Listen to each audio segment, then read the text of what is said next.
ಒಂದು video play ಮಾಡ್ತೀನಿ, ನೋಡ್ಕೊಂಡ್ ಬನ್ನಿ. ಈಗಿನ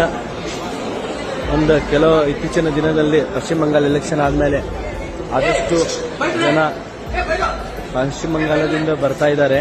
ಅವರು ಯಾರು ಅನ್ನೋದು ಗುರುತಿಸಲಿಕ್ಕೆ ಇದು ಹುಬ್ಬಳ್ಳಿಯ ರೈಲ್ವೆ ಸ್ಟೇಷನ್ ಒಂದು ವಿಡಿಯೋ. ಇದು ಅಲ್ಲಿ ಕೂರ್ಸಿರ್ತಕ್ಕಂಥವ್ರು ಎಲ್ರೂ ಸಹ ಅಕ್ರಮ ಬಾಂಗ್ಲಾ ವಲಸಿಗರು ಇರಬಹುದು ಅಂತ ಊಹೆ ಮಾಡಿ ಒಂದು ವಿಡಿಯೋ ಮಾಡಿ ಹಾಕಿದ್ದಾರೆ.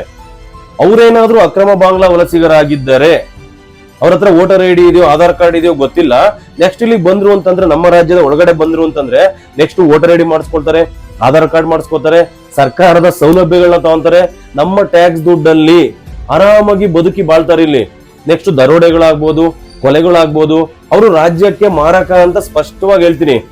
ಇದು ಸ್ಟಾಪ್ ಆಗ್ಬೇಕು. ಸರ್ಕಾರಗಳೇ ಆಗಿರ್ಬೋದು, ಜನಗಳೇ ಆಗಿರ್ಬೋದು, ಇದ್ರ ಬಗ್ಗೆ ಧ್ವನಿಯನ್ನ ಎತ್ತಬೇಕು. ಇಲ್ಲಿರ್ತಕ್ಕಂಥ ಜನಗಳಿಗೆ ಸರಿಯಾಗಿ ಕೆಲಸ ಇಲ್ಲ, ಇಲ್ಲಿರ್ತಕ್ಕಂಥ ಜನಗಳಿಗೆ ಸರಿಯಾಗಿ ಸೌಲಭ್ಯಗಳಿಲ್ಲ.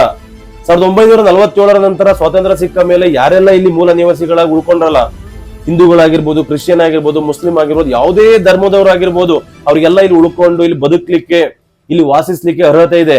ಬೇರೆ ದೇಶದಿಂದ ಬಂದು ಇಲ್ಲಿ ನಮ್ಮ ದೇಶದಲ್ಲಿ ನಮ್ಮ ಎಲ್ಲಾ ಸೌಲಭ್ಯಗಳನ್ನ ಪಡ್ಕೊಂಡು ಬದುಕೋದಕ್ಕೆ ಯಾರಿಗೂ ಸಹ ಅರ್ಹತೆ ಇಲ್ಲ.